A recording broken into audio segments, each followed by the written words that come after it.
this is Miss Andrea with Not Another Homeschool Vlog, and this is my daughter, Jordan. And what's with the pause?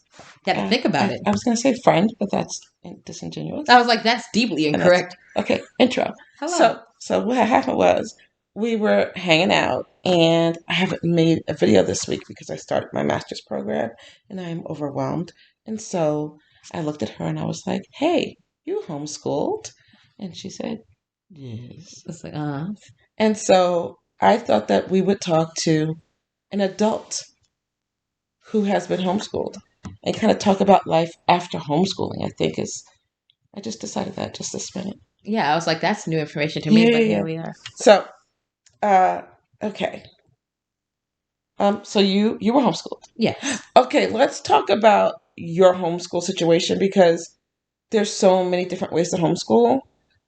There's like unschooling where kids just kind of do what they want. The parents go, okay, and right. Mm-hmm. And then there's like a very structured school at home with the big box curriculum that costs thousands of dollars. Yeah. And then there's somewhere in the middle where we're more eclectic. Yeah. So talk about your homeschool journey a little bit. Well, we kind of went through phases. So at the beginning, we were really structured because we were new to it, and I was 6, so Jackson was You were in about the second 8. grade. You were older. Was I 7? Like 7. Okay, so we were like 7 and 9 Yes. then. Mm-hmm. So started out with a very structured elementary school curriculum. It was very similar. I remember It was Common Core. Yeah. Or what? I just remember our mine and Jackson's workload was very similar, mm-hmm. Which I think surprised me at the beginning. So I was like, "Oh, do the bigger kids just do the same stuff? Mm-hmm. That is it just a harder version of the same thing?" It is, which was wild to me back then because again, I was 7, and I was like, "You think that the education changes at some point?" Mm-hmm. No, okay. So we did that for like a year or 2. Yes. A year, and then I put you in Artios, but you were still doing Artios plus that structure. Yeah, and then we started some outside curriculum, mostly art-based, a little bit of history. Because I hated history at the time. Because you didn't like teaching history. I know, I can't get enough of it. Back in the day. Right. I think did we have a little bit of English? I did that at home. Okay, I don't remember. It was, again, many moons ago, was elementary school. I'm 25. Yeah, but it was mostly art-based was the secondary curriculum. It was like homeschool co-op kind of stuff. This is for homeschoolers. That's the audience here. You know what a co-op is. And then around middle school, I think it was around the beginning of middle school, we tried full-time co-op, which... Well, I guess 2 days a week is full time. Yeah. For homeschoolers. Yeah, it was like you go to class in person 2 days a week. 1 day was art, 1 day was academic, and you do your homework during the rest of the week. And we tried that for about a year, 2 years. 2. 2 years for your brother, 1 year for you. Yeah. I think we decided pretty quickly that You decided it was too easy. Mine was too easy for me. I skipped a grade at that point. I had skipped a grade earlier on, but then I was like, I skipped a grade. That means I don't have to do nothing. And then I didn't do anything, and for a year, the grade caught back up to me, and I was like, no. So I skipped a grade again around 8th grade. You skipped I 8th skipped grade. 8th grade. Yeah. Again, what like middle school, elementary school, all of it's the same stuff except a little bit harder. Just gets progressively harder. So, like, literally, the teacher didn't realize that I wasn't the same age as everyone else, which is kind of the story of my entire life, actually. So what happened was, at this homeschool program in middle school, because my children stopped listening to me and started torturing me, which I know I don't know a parent of a middle school student who's homeschooling who doesn't reach this point with their kids where they say, someone else has to be the teacher, right? I don't know if it's middle school age, because middle schoolers just aren't here to be people. Or if it's just that you hit a certain amount of time you spend with somebody before you're like, I ain't listening to you no more. Right. Which I feel like is super fair. It's fair. You get a different teacher every year because you can't sit here and listen to the same person telling you stuff every year before you're like, no, shut up.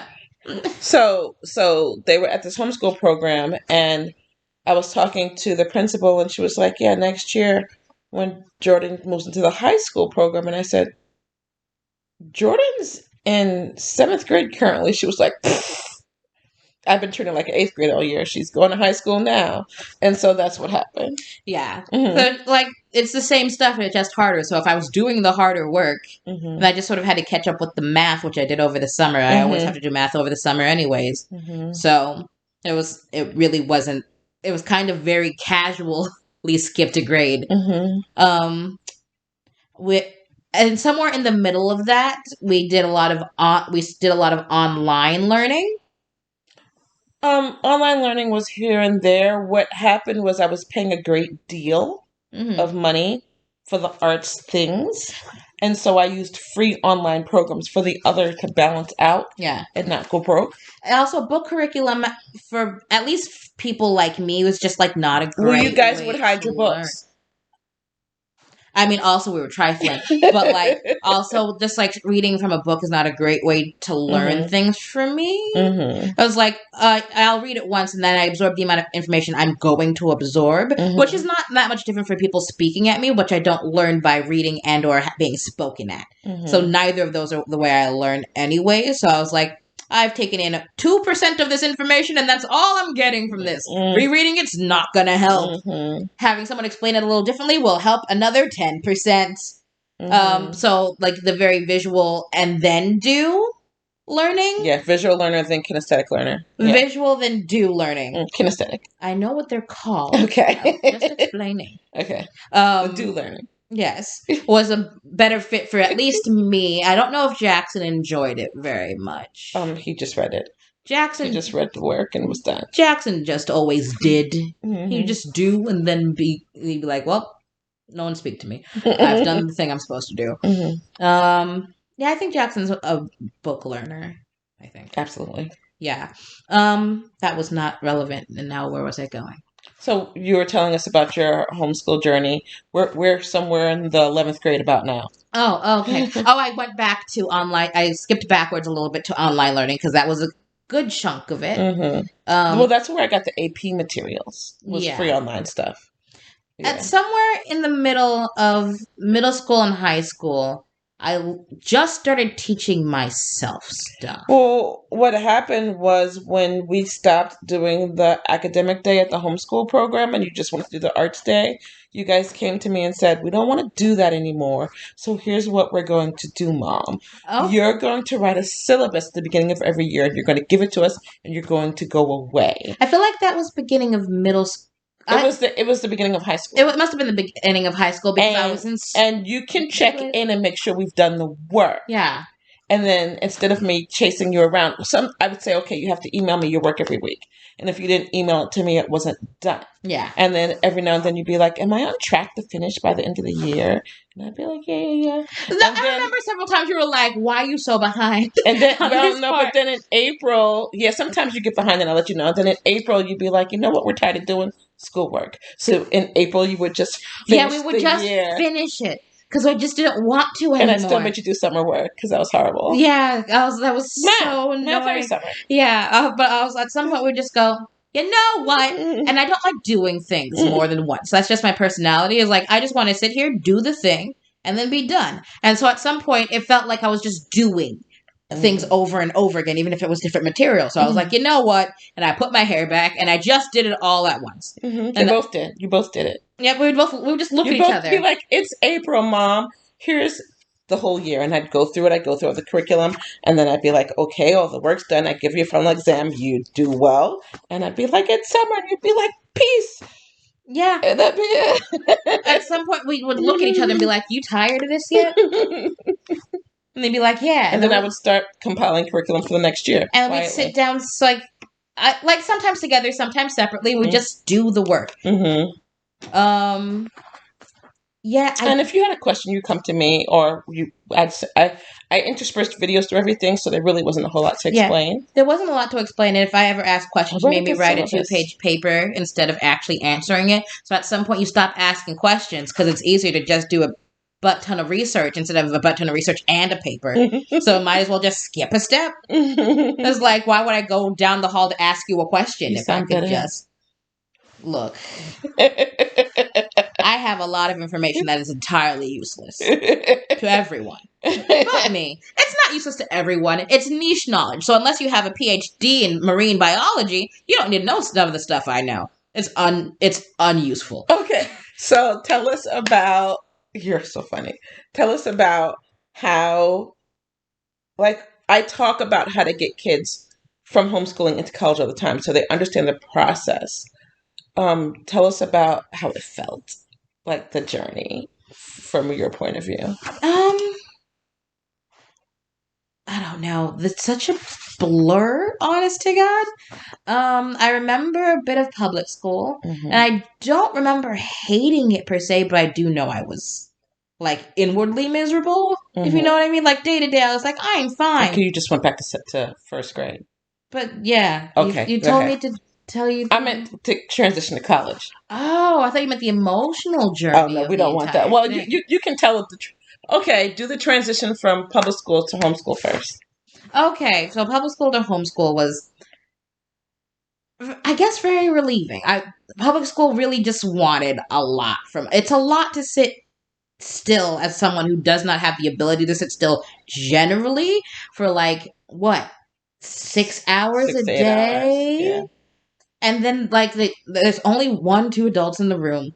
And bless them, but like they do not have the time. This takes an entire adult just to watch me by myself. As an adult, there should still be another adult just like keeping a side eye on me to make sure I've eaten at least twice a day. So like that, I was like, this is not enough supervision for any of us. And also, when things would go wrong, it felt so contentious. You felt unloved. Yeah. That's what you said to me. Because before, when you were in private school, before we moved to Georgia, I was very loved in private school. Look, Seventh-day Adventist schools are the bomb when it comes to loving on the children. Granted, you were tiny and you'd walk in and they'd pick you up.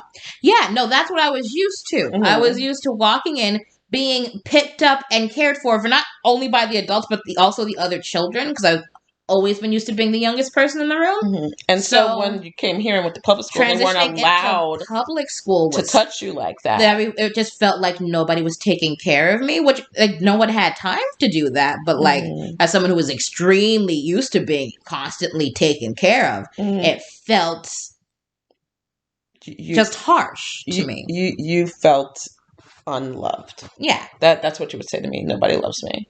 Oh, that's so sad. That's so bad. I was like, oh. It was so bad. You'd be crying. I'd be crying. We'd all be crying. It's like, I was so little. That was such a harsh sentence from such a little person. Oh, no. Yeah.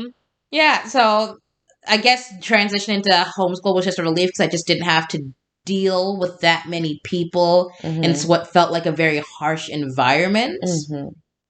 So I definitely didn't want to go back. That's for certain. Like, there was a couple times, like around middle school, it's like, would you guys go back? Like, for what? No. You know, there are kids who you can keep in line, who you can't keep in line by saying you can just go back to public school. They'll be like that. If I even started to say the word public, my children would freak out. Well, because she was getting that experience and he was getting bullied. Yeah. And also, we are at the beginning of the unfortunate generation where guns became like a problem in school. Yeah, that's so true. So we were like, go to school for what? The next elementary school over. Yeah. Your last year in school, someone walked into the public school and hit a child in the head with a hammer. Like, it was like violence in schools was just becoming real. A real problem at the time. I wasn't even done with school before Sandy Hook happened, I don't think. You had been homeschooling when Sandy Hook happened. Yeah. No, you had been homeschooling. You were almost in middle school. I wasn't like... You were in middle school. Yeah, I was still a child when that happened. So at that point, Jackson and I, as homeschoolers, were like, what do you mean public or private school? What kind of hellscape would you send me to? That's drugs and violence. No, thank you. Which is not what school is like. It's not true, but like as an outsider looking at public school, you're like, why would I do that? That seems like a horrifying idea. Especially since we already had bad experiences. You're like, oh, just like regular bad, and now the elevation of bad that things are getting. No, thank you. So no. Transitioning from homeschool to college was a bit strange. Some of the teachers at the co-op did their best to you guys have to start writing essays. They didn't teach us formatting, which I think they tried and we didn't listen. You're talking about the teachers at the homeschool co-op? Yeah. There were a couple of teachers who were like, you guys That's why I have middle schoolers writing a 2-page essay every week. By high school, some of them were like, you guys need to learn how to write. And I was like, don't they know how to write? And they were like, no. And I was like, oh no. I've been writing poetry instead of essays because that was acceptable. They were good and they were informative, but they were an AB format. So that apparently was not okay for a college level essay, which I was unaware of. So like that kind of thing. There are little there are little holes in homeschool education. We know a lot of stuff. But there are little things that no one thinks to mention. For example. QU. Wait, wait. So, this is just like a very simple example, but when you're the only person you're around regularly is your brother and your parents. There's no one to go, hey, what do you mean by that? That's not correct at all, my guy. So, like, my brother and I were looking at a word that we saw quite often. We both played a lot of games. And so there's some of the software that you downloaded games from had a queue. So if you're downloading more than one game, it would go on the queue to be installed on the computer. And we were looking at the word, and we both at the same time went, do you know how to pronounce that? And they were like, QU Quayue. And we started arguing about it because I'm upstairs and I hear them shouting at the top of their lungs. QU Quayue. Why do they spell it like that? Why is it QUEUE? If it's QUE is the word. And so I came to the top of the stairs and I said, spell it. It was you and Daddy. You guys were looking at us from the top of the stairs, and we were at the bottom. Like, not at the bottom of the stairs, but in the hall that led to the kitchen. Just, like, kind of yelling at each other. Screaming. It was like, it's QU, it's Quayue. And they were like, what are you doing? Neither of those are words. Spell it. And we did, and then went Q, and we were like, that's ridiculous. Wait, this is entrapment.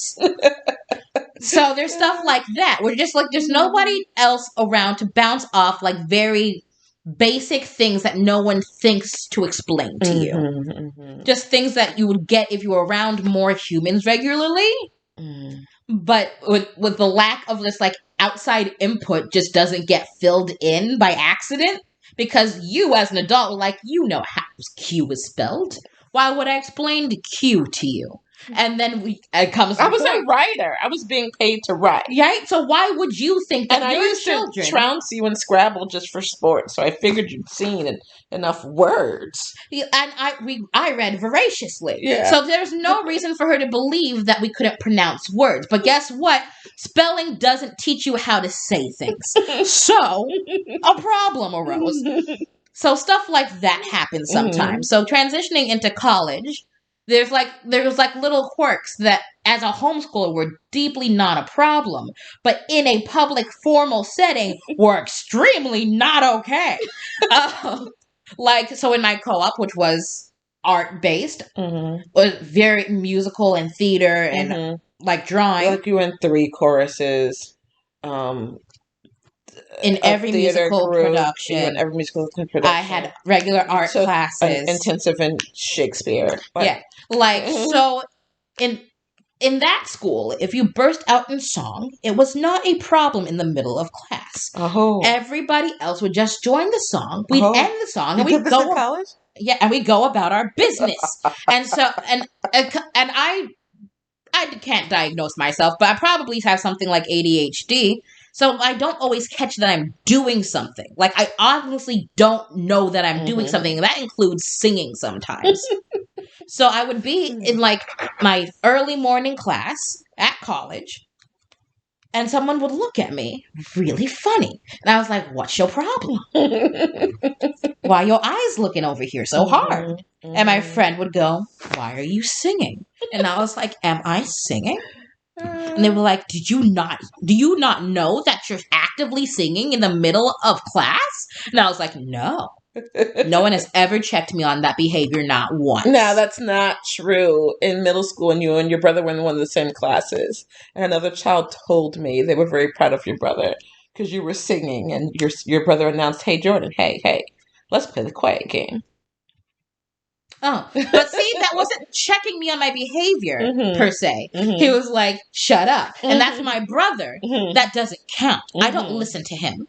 So that wasn't called out as a problem socially. It was called out as a problem that Jackson had with me talking. Okay. So like that didn't check me on a social level. So there was like little things like that. We were like, oh, that's... Can I not? Am I singing out loud in class? Is that, first of all, that's bad? And second of all, was I? Weird. That's strange. Was deeply unaware that even happened. Thank you for pointing it out, I guess. Like, I think after a month I stopped doing it. I was sitting... I'm sure the teachers were amused for a while. And you weren't the only homeschooler to ever go to that school. Yeah, no. It's a very homeschool-friendly college. It was. No, the teachers didn't check me. My friend Brianna, who was in the same major as I was, sat next to me in my... And she wasn't homeschooled. No. In my my freshman class. There was like one of those freshman orientation classes that was like sort of mandatory. The writing, the wise. It was wise. And she was sitting next to me and she's like, Jordan, why are you singing? It is 9 a.m. And I'm like... Because you got up every Tuesday morning and had choir at 8 a.m. Yeah, and so I was like, this is what we do. It's singing time. I was like, this is what you do at 8 a.m. in the morning. It's how you wake up. And they're like, no, it's not. And I was like, oh, that's new information to me. I'm sorry that this is disturbing you. And class, apparently. I did need to take the rudimentary writing class. I had writing ability, but I didn't have any like formal writing skills. If that made that sense. You did. You wrote entire... Here's the thing, though. It had been 30 years since I was in college, so I really couldn't instruct you. But that's what the WISE class was about, transitioning your writing from... No, that's not what WISE was for.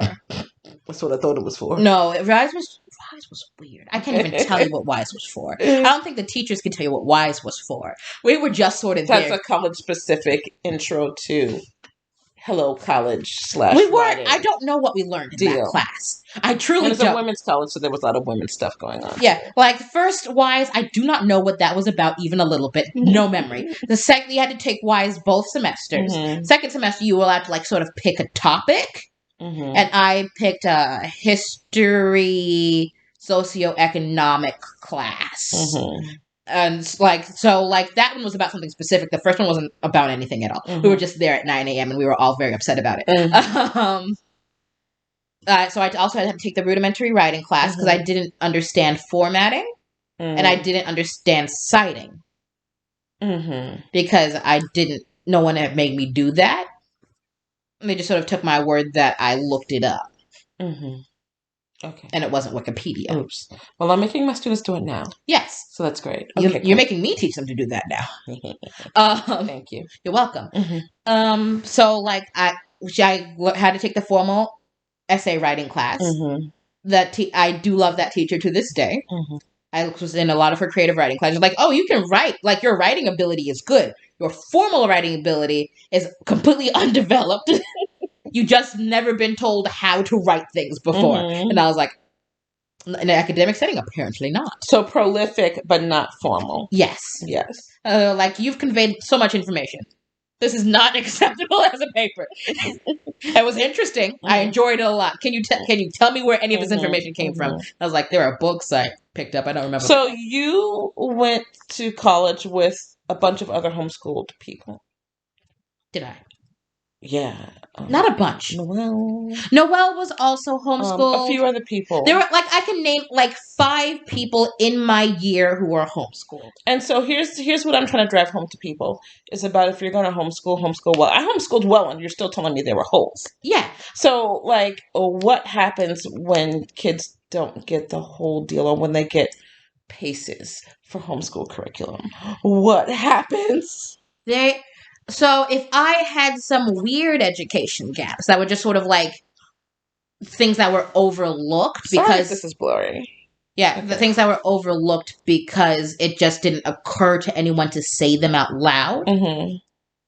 There were active education gaps for some people who had more religious schooling or more unschooled things because there was nothing to check. There wasn't things that were being checked back against.